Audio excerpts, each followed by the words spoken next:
अब हम डिस्कस करेंगे डुअलिटी प्रिंसिपल। डुअलिटी प्रिंसिपल ये कहता है कि अगर हमारे पास एक बूलियन एक्सप्रेशन है तो हम उससे एक और बूलियन एक्सप्रेशन बना सकते हैं और वो ट्रू होगी।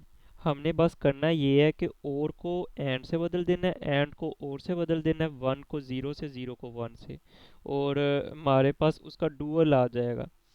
अब अगर ये एक्सप्रेशन ट्रू ट्रू है तो ये वाली एक्सप्रेशन भी ट्रू होगी।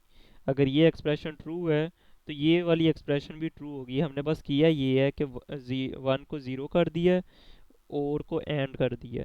इसी तरह हम एक एक्सप्रेशन से कई एक्सप्रेशंस बना सकते हैं। सॉरी, एक एक्सप्रेशन से हम एक और एक्सप्रेशन बना सकते हैं, उसका डुअल फाइंड कर सकते हैं। तो ये अब हम आते हैं कंसेंसस थ्योरम। ये डिस्कस करना बड़ा ज़रूरी है। एक्स ये एक फॉर्मूला है जिसे हम यूज़ कर सकते हैं और आइडेंटिटीज़ में आसानी से चीज़ें को सिंप्लीफाई कर सकते हैं। अच्छा, अब इधर देखें। X Y plus X complement Z plus Y Z is equal to X Y plus X complement Z. अच्छा, तो इसे याद करने का ये तरीका है कि ये जो x है और x का कॉम्प्लीमेंट, इसके जो साथ y और z हैं, इसको इसके साथ प्लस हो रहा होना चाहिए y और z। तो फिर हम इस y z को हटा सकते हैं। ठीक है, यानी कि आपने देखना है कि हमारे पास अगर x है और उसका कॉम्प्लीमेंट है तो इनके साथ जो लेटर्स हैं वो प्लस हो रहे हैं। अगर हो रहे हैं तो उन्हें निकाल दो, उनकी कोई ज़रूरत नहीं है। ठीक है, अब हम ये देखते हैं ये फॉर्मूला ट्रू कैसे है। ये देखें, इसका ट्रूथ टेबल भी वही बन रहा है और आप इसे एक्सपेरिमेंट भी कर सकते हो। ये डुअलिटी प्रिंसिपल। अब हम ना इसे वो मैथमेटिकली देखते हैं कि ये कैसे बन रहा है। एक्स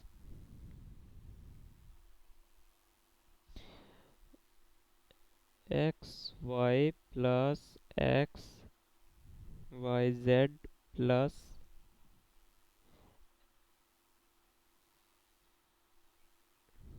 वाई और जेड। अच्छा, अब हम इसे अगर देखें तो आपने बस करना ये है, जिसे हम हटाने लगे हैं। अगर आपके पास क्वेश्चन है कि ये आपने प्रूफ करना है ये वाली स्टेटमेंट, तो कैसे करेंगे कंसेंसस थ्योरम। तो आपने बस करना ये है, जो वाई जेड है इसके साथ आपने लिख देना है एक्स प्लस एक्स का कॉम्प्लीमेंट। आपको ये तो पता ही होगा कि ये इक्वल होता है वन के, और हम ये वन को किसी के साथ भी मल्टीप्लाई कर सकते हैं। तो ये हमने कर दिया मल्टीप्लाई। अब अगर हम देखें X Y plus X complement Z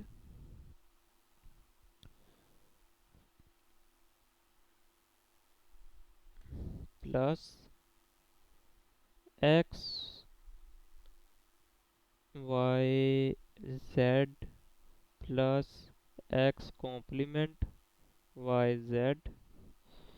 अच्छा, अब आप इधर देखें कि ये वाली टर्म इसमें भी आ रही है, तो हम कॉमन ले सकते हैं। पहले तो हम एक्स वाई जेड प्लस, इसे हमने कॉमन लिया, X Z one plus Y. अच्छा, आपको पता होगा कि ये हमेशा इक्वल होता है, ये वाली आइडेंटिटी ज़ीरो के इक्वल होती है। तो ये कट गया और X Y plus X Y Z आ गया, X Y plus X Y Z. तो आपको पता है एक्स, ये ऐसे स्टेटमेंट आएगी।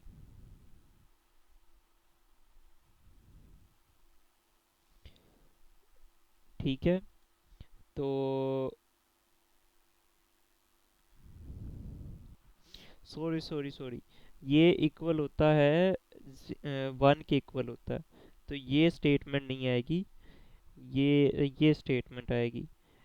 X Y Z. ठीक है।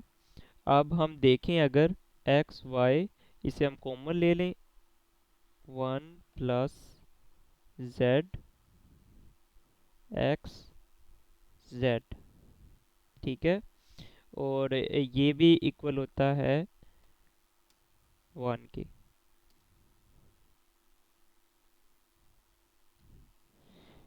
ठीक है। अब हमने यही प्रूव करना था और ये प्रूव हो गया है कि हम इस टर्म को हटा सकते हैं। अब एक सेकंड में यहाँ फॉर्मूला भी लिख देता हूँ कि 1 + 5 = 1, और यही फॉर्मूला हमने इधर भी लगाया है कि 1 + z = 1। ये आप पिछली वीडियो में देख सकते हैं, ये हमने एक्सपेरिमेंट करके भी देखा हुआ है। तो ये याद करने का बस यही तरीका है कि ये जो उनसी टर्म हमने हटानी है उस पे हमने ये वाला फॉर्मूला लगा देना है। ठीक है। और फिर हमने ये सोल्व कर देना है।